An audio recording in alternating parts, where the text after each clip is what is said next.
Pour Jiayi, 12 ans, c'est l'heure des devoirs, surveillée de près par sa mère. Tu me rends le portable dès que tu as fini tes devoirs. Tu me préviens, d'accord? Ce n'est pas pour jouer. Même quand elles ne sont pas dans la même pièce, elle contrôle l'activité de la collégienne. Je vérifie ce qu'elle fait sur le portable grâce à la quantité de données utilisées. Si elle en a dépensé beaucoup, ça veut dire qu'elle a joué aux jeux vidéo. C'est nécessaire parce que les enfants n'ont pas du tout d'autodiscipline.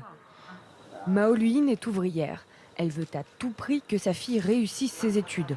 Pas de distraction, seulement 30 minutes d'internet par jour pour l'école uniquement. Elle se réjouit du futur blocage des connexions pour les mineurs. Je suis complètement pour ces mesures. Beaucoup de parents seront soulagés de ne pas devoir surveiller eux-mêmes leurs enfants. Si elle devenait accro à Internet, elle prendrait forcément du retard dans ses études et ça m'inquiète beaucoup. Pékin s'apprête à prendre l'une des mesures les plus strictes au monde. Plus d'Internet la nuit pour les moins de 18 ans et la journée entre 40 minutes et 2 heures seulement en fonction de l'âge. Pour les autorités chinoises, l'addiction à Internet est un fléau à éradiquer. Au moins 24 millions de jeunes seraient concernés.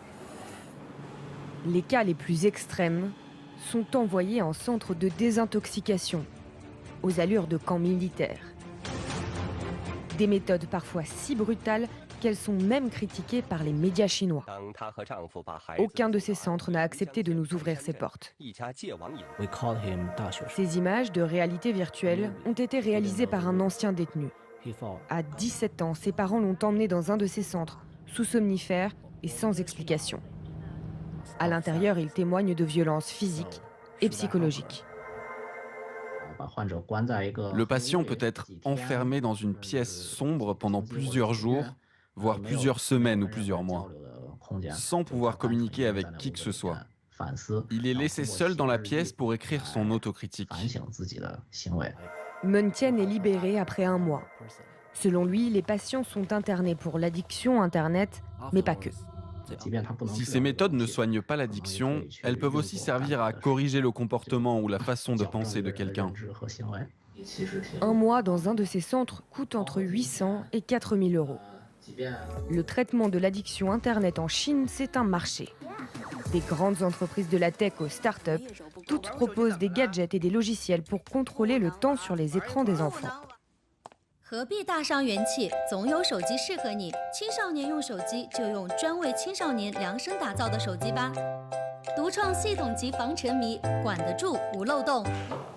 Dans les grandes villes, l'addiction se soigne aussi sur le divan. Dans cette clinique de psychologie pédiatrique, la moitié des patients souffriraient d'une forme de dépendance aux écrans.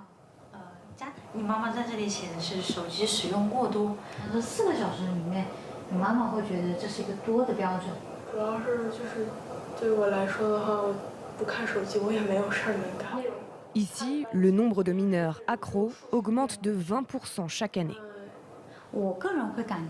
Les enfants touchés sont de plus en plus jeunes. Parmi les cas que j'ai reçus, j'ai même vu un enfant de seulement 4 ans. D'après cette psychologue, l'addiction est souvent liée à d'autres pathologies comme la dépression ou l'anxiété. Elle recommande le dialogue. Si on veut diminuer le temps d'écran, il faut prendre en compte ce qui est acceptable pour l'enfant. C'est une discussion, ça ne peut pas être imposé. À 14 ans, Du Yitian veut sortir de cette dépendance.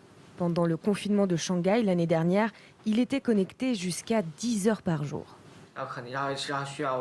Je passais beaucoup de temps dans le monde virtuel pour essayer d'oublier toute la pression à l'école.